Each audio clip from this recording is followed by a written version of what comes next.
Very pleased to be joined by a man who wears many hats at Sportsnet 590 out in Toronto, fantasy expert, producer, hockey gambling expert extraordinaire. He is Matt Marchese. Matt, how's it going, man? I'm good. I like that hockey gambling expert. I mean, the many hats, the jack of all trades, master of none. I think we can go with. Nice. It's a good spot to be in radio. The reason we're bringing you on today is A, to look at your amazing hair, and B, to chat of don't do that to me, man. But we got a lot going on in the NFL as the offseason has been drunk, essentially. We will begin with Tyreek Hill to the Miami Dolphins, a move that comes out of nowhere. And I can't imagine, we'll start with Tyreek Hill. I can't imagine this has a positive impact on his fantasy value. No, it doesn't. And you're going from one of the greatest quarterbacks that we've ever seen to a guy that hasn't proven anything over the course of his NFL career.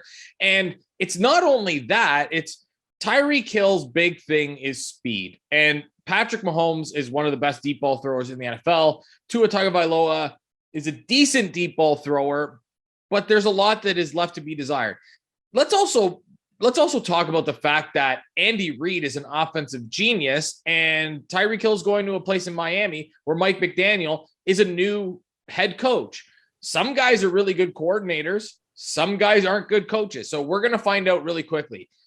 I look at that situation, and because of the downgrade at quarterback, we're not going to see Tyreek Hill put up video game numbers. The fact that Jaylen Waddle is there means we're not going to see him put up video game numbers, and Mike Gesicki's there, and Devontae Parker at the moment as we record this is still there, and they signed Cedric Wilson, and they have Raheem Mostert, and they brought in Chase Edmonds.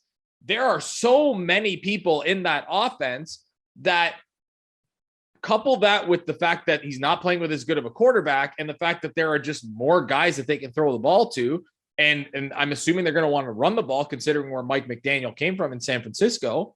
I just don't see a situation where Tyreek Hill is drafted in the first 2 rounds of redraft. I don't see the value there. And on the flip side, when we look at Patrick Mahomes in games last year when Tyreek Hill didn't play, I think averaged 360 yards passing. So, I mean, it's not as if Patrick Mahomes, I want to preface this by saying, Tyreek Hill's a really good player. Don't get me wrong. But Tyreek Hill, when he came to the Kansas City Chiefs, was a punt returner and a guy that they would sprinkle in as a gadget guy. The system helped turn, it's not only the system, but the system helped turn Tyreek Hill into the player that we see today. I don't know if we're going to get that in Miami. I really don't think so. All right, Matt Marchese, Tyreek Hill hater. Got it. Hey, there's a lot to hate about the dude. But anyway, on the Dolphins side of things, you just mentioned all the different weapons that they have. In terms of, I guess we'll focus on the main ones with Waddle and with Tua. How does this affect how you view those players now? So Tua gets a stock up just because he's got all these guys in his offense. And I think that's the guy that benefits the most. I think Jaylen Waddle benefits a little bit because teams aren't going to be able to blanket coverage on him, and he's going to be able to kind of do what he does.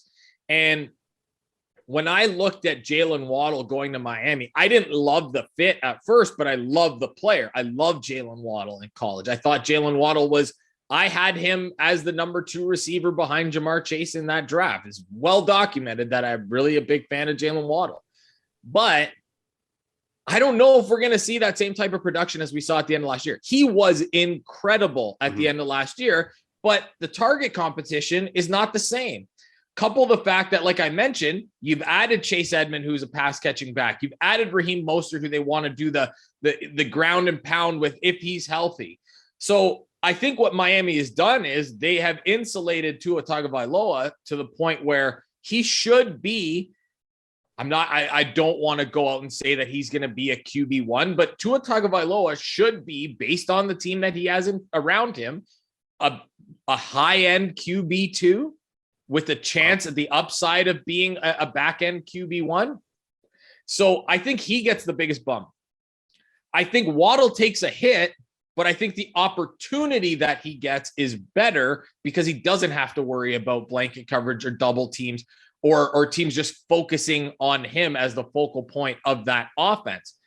But it's all going to come down to what Tua can do. Can he take that next step forward in his development? And that remains to be seen. There's a long list of Alabama quarterbacks who have done diddly squat in the NFL, and maybe none of them have had the situation like he has right now with, the fastest duo of wide receivers that we've probably ever seen. But he's got to be the one that puts it together. I think that Tua's, because of the weapons that are there, I think his draft stock has gone up so much to a point where I wouldn't draft him where he's going to be drafted. Kind of an overvalued type of a situation. Yeah, because he hasn't proven anything to me yet. So I would wait that out. Another big name receiver, this time coming into the AFC West, as Devonta Adams is my new favorite player coming to the Vegas Raiders in, again, a trade that seemed to come out of nowhere. I guess kind of the same principles involved here. How does this affect Devonta Adams, and how does this affect the other weapons with the Raiders? So Devonta Adams, this is going to be, he gets a downgrade just like Tyreek Hill does, because he goes from like Derek Carr I think Derek Carr has a better chance of being a QB1 than Tua Tagovailoa does, because Derek Carr has proven in the past that he can be a fantasy asset. Whereas Tua, like I said, still waiting to see. But Devonta Adams gets a downgrade here. He goes from maybe the most talented, maybe not the best, because he hasn't won a lot, but the most talented quarterback that we've seen over the course of a career. Like Patrick Mahomes is eventually going to be that guy, but from start to finish over a lengthy career, it's Aaron Rodgers. And that's a huge downgrade for Devonta Adams, because he's not going to get 10 targets a game. I don't see where that happens with Hunter Renfrow in the mix, who was really, really good last year, and Darren Waller back healthy. Josh Jacobs is in the mix in that offense as well. And I don't see where the value is. That's another guy who, you could have made the case that Devonta Adams in PPR leagues is probably a back end first round pick if you're playing in a 12 to 14 team league. Devonta Adams is now dropped into probably late second, early third. Like Justin Jefferson has passed him.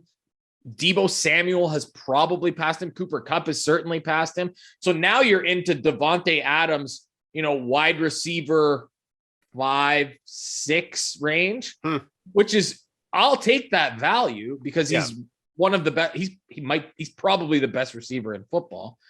But the downgrade, just because he goes to a lesser quarterback and he goes to an offense where, let's face it, there's more target competition for him than there was in Green Bay. Green Bay, he was the dog. They threw to him all the time because they could, and they didn't have anybody else. So I think he gets a little bit of a downgrade. And I will say this, those AFC West games are going to be a blast this year. Yeah. Like, that is literally murderer's row of wide receiver talent, of playmaking talent. Like, I can't wait. Yeah, I can't wait. As a Raider fan, I've already accepted that it's going to be tough on my heart, but also I'm getting the main national broadcast guys on like every game this year. I'm not getting like third dude down like Chris Myers along with whatever kicker just came out. I'm getting the Bucks, I'm getting the Aikmans, I'm getting Nance and all those guys.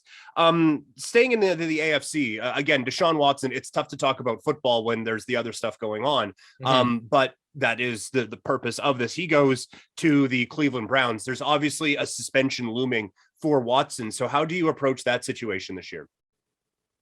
Wait a year. I'm not like, if he's there if you're in a 1 QB league and he's there a little bit later, like if you're talking, he probably won't be, but if everybody else is scared off by the suspension, maybe it's 15th round, 14th round, and it's all about roster construction. If you're comfortable with your roster and you maybe wait on a quarterback, if you think that you can get someone that's a little bit later, trying to think of who would be, like, if you think that Trey Lance is going to be something and Trey Lance starts to tumble down the board, even though I don't think that that's going to be the case, or here's a better example. If you think that you can get Mitch Trubisky as a fill-in guy who you think can get you through the first 6 to 7 weeks of the season, then you can take DeSean Watson maybe a little bit earlier with that plan in place. But I don't know what the NFL is going to do here. Right. I really have no idea. And let's face it, DeSean Watson is coming off of not playing for a year and a half.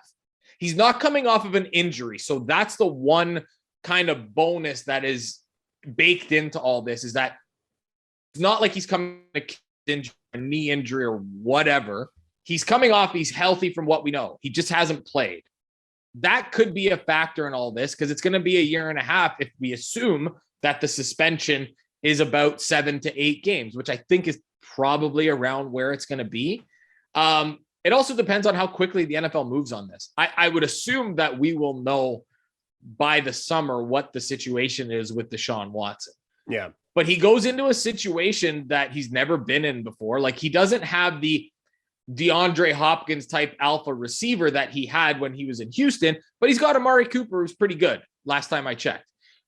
He didn't have a great finish to the season, but Amari Cooper's still a good receiver. They've got the 2 running backs in Kareem Hunt and and Nick Chubb.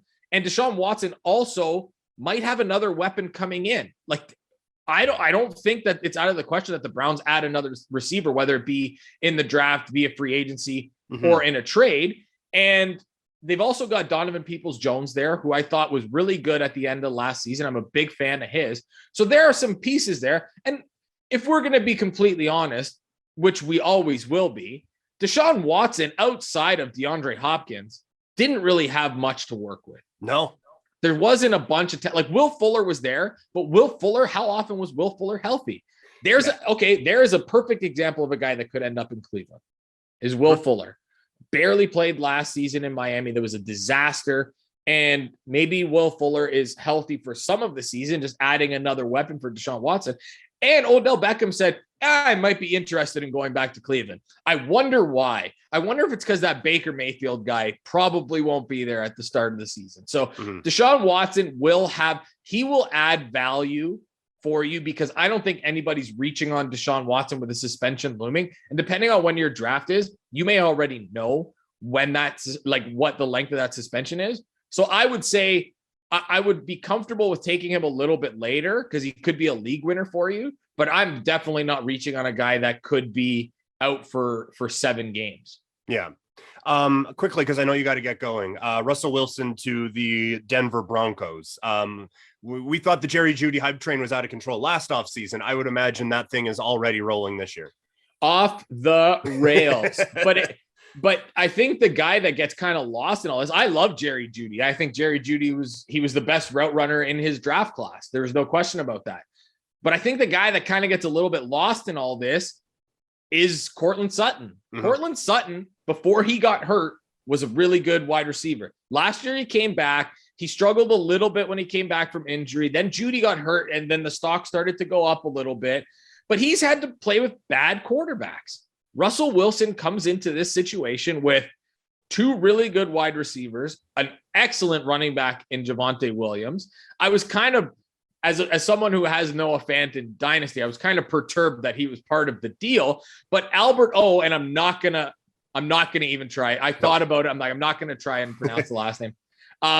He showed that he can be a real valuable asset for the Broncos. So Wilson is already a really good quarterback, as long as they have a better offensive line than they did in Seattle. I think that Russell Wilson is in a great spot. And I think that you're also going to see Jerry Jeudy rocket up ADP, and it's going to get to a point where you're going to have to really consider maybe Jerry Jeudy up against a guy like CeeDee Lamb. Like he's in that territory right now. And CeeDee Lamb is the guy in Dallas, with Michael Gallup coming back from injury, who knows when. I mean, that's how I kind of look at where Judy's rising. And there is a chance that he even leapfrogs CeeDee Lamb because of, we're going to see the stuff out of camp. Oh my God, Jerry Jeudy looks absolutely electric with Russell Wilson throwing the ball. And then, like you said, that hype train is out of control, and off we go to the races. And it's like, do I really want to reach on Jerry Jeudy when maybe I can get something that's a little bit more guaranteed? Like, would you be surprised if Jerry Jeudy passes Deontay Johnson? Ooh, no, I wouldn't. Like, people talk yourself into one quarterback and out of the other one, right? Like that very much could make sense. And it's not like Deontay Johnson has dealt with great quarterbacks over the last 2 years. Ben has Fair been point. not good. And whenever they sprinkle in, a Mason Rudolph in that mix, still not good. I think that Trubisky is an upgrade at quarterback for what they have. And yet we're going to see Jerry Jeudy very likely move past Deontay Johnson in drafts, when I'd rather take Deontay Johnson at that point at a discount. So I'm very excited, like I said, for the AFC West. I don't envy your Raiders fandom at all right now, although they've had a really good offseason. I don't envy it playing in that division. As a Bills fan, they can all stay west. Let the Bills deal with whatever Miami's throwing out there and whatever the Patriots are throwing out there. And I didn't even include the Jets because they still suck. Yeah. So, the AFC is a monster, and I don't know why any quarterback would have wanted to go to the AFC West willingly, seeing what's going on there. Yeah, it's going to be just a gauntlet this year. But after all these years, I will take, we're really good. There's just other teams that are really good too. I'll take that over, hey, maybe Marcus Tuiasosopo is something. I've been there. Matt, thank you for this, man. If people want to find your work and get in on the early stages of your NHL gambling empire, how can they do that? They can follow me at MattyMar89 on Twitter and at MattyMar89_bets on Instagram, because some jackass took MattyMar89 on Instagram. I can't find them, but if I do, I want that handle. Nice. Yeah, let's start a petition to get that going. Matt, you're a beauty, man. Thanks for this. Thank you very much, Peter.